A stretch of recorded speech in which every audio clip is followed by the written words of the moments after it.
مساء الخير على كل مستمعين توقعات الابراج مع حسين علي. اهلا بيكم. النهارده هنتكلم عن برج العقرب وعن الجانب المالي والعاطفي والصحي. هنتكلم عنك يا عقرب النهارده، وما تنساش لايك للفيديو واشتراك في القناه وتصلي على النبي في التعليقات. هنقول لك يا برج العقرب، انطلاق وبدايه جديده انت اللي بديتها يا عقرب. يعني انت يا عقرب بديت، يعني اللي هو ايه، هتبتدي من جديد. هترمي الماضي اللي فات، ان انت كنت في فترة ان انت كنت منزعج، تفكير كتير، تفكير سلبي. انت هتسيب كل ده، هترميه ورا ظهرك وهتتكلم عن انطلاقة وبداية جديدة. الطاقة بتقول ان انت هتتكلم، وانت كنفسك يا عقرب سواء بنت او ولد هتتجه للايه، للمستقبل. هتتجه لتفكيرات جديدة، هتبتدي من جديد، اطلالة جديدة. هتطور من نفسك، هتعوز ان انت تبقى احسن حد في الدنيا. والله اعلى واعلم. تمام. برج العقرب جايلك انفراجة بعد تعب. لسه بقولك ايه، انت جايلك انفراجة بعد تعب. تعبت كتير في الماضي، تعبت كتير من التفكير، تعبت كتير ان انت عايز تطور نفسك من عملك. انت برج العقرب بتحب تطور من نفسك، ما بتحبش تقف محلك سر عند نقطة معينة وتبتدي تاني. بس انت هتبتدي من نقطة الصفر، بس الانطلاقة جديدة. هتطور من نفسك، سواء مشروع، سواء لو انت اعزب علاقة حب جديدة، سواء ان انت ايه، هتبعد التفكيرات كلها السلبية عندك. يعني هتطور من نفسك على قد ما تقدر. تمام يا برج العقرب. في طاقة غدر جات لك يا عقرب وانت فلتت منها بذكائك.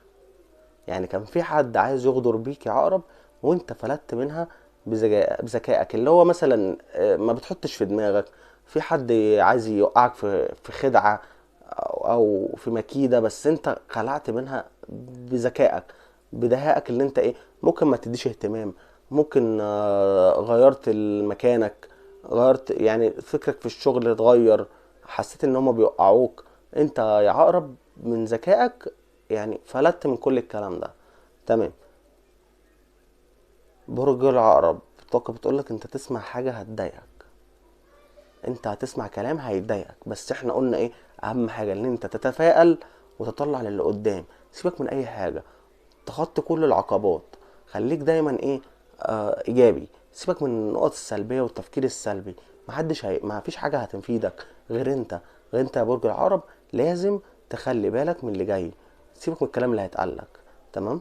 تمام. مولود رجل العقرب داخل على شهرة وفي نجاح قادم. انت يا برج العقرب داخل على شهرة، سواء بقى شهرة من ان انت اللي انت داخل عليه في شهرة. انت كراجل برج العقرب بتحب الشهرة، راجل جذاب. دايما ما تنسوش انا برج العقرب، يعني مش هطبل نفسي، بس اللي هو ايه، التوقعات الطاقة هي اللي بتقول كده. تمام. انت داخل على نجاح قادم. زي ما بقول لك، انت الفترة اللي جاية، انت الفترة اللي فاتت دي كلها انت كنت على طول في حالة احباط، ما عندكش اي تفاؤل اللي جاي. بس انت من النهارده هتبتدي يعني تتدخل في طاقتك، اللي انت ايه، هتفكر يعني في اللي انت تطور من نفسك، هتكون حد كويس جدا. عايز تبعد عن الطاقات السلبية، التفكير السلبي. اهم حاجة انت تفكر في النجاح اللي جاي، عشان بيقولك في طاقة شهرة. سواء انت مثلا في عملك انت ابتديت تطور من نفسك فاتشهرت، بحيث ان انت بقت خلاص يعني حد معتمد عليه، بسبب ان انت داخل على الفترة اللي جاية دي كبرج العقرب. الراجل برج العقرب بالتحديد، انت داخل عايز تطور من نفسك، عايز تقدم نجاحات. تمام. في اخبار حلوة جاية من بعيد، اخبار هتجيلك حلوة من بعيد، هتسمعها من بعيد. حد بعيد عنك، حد كان مسافر، سواء اي حد ايه بعيد عنك او انت ما بتشوفوش إيه دايم، هيجيلك اخبار حلوة منه ما كنتش تتوقع. يعني جايب لك شغل، جايب لك سفر، جايب لك خير، جايب لك حاجات حلوة كتير. تمام يا برج العقرب.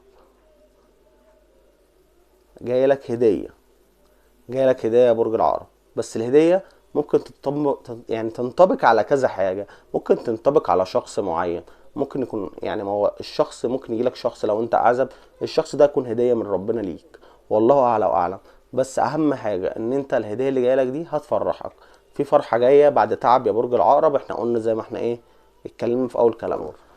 هتطلب المساعدة في قرار من جانب ان انت ممكن تكلم حد يعني تلجأ له في كم حاجة، يعني تلجأ له في مشروع، تلجأ له اللي انت عايز تتعرف على شخص جديد، تلجأ له في كذا حاجة.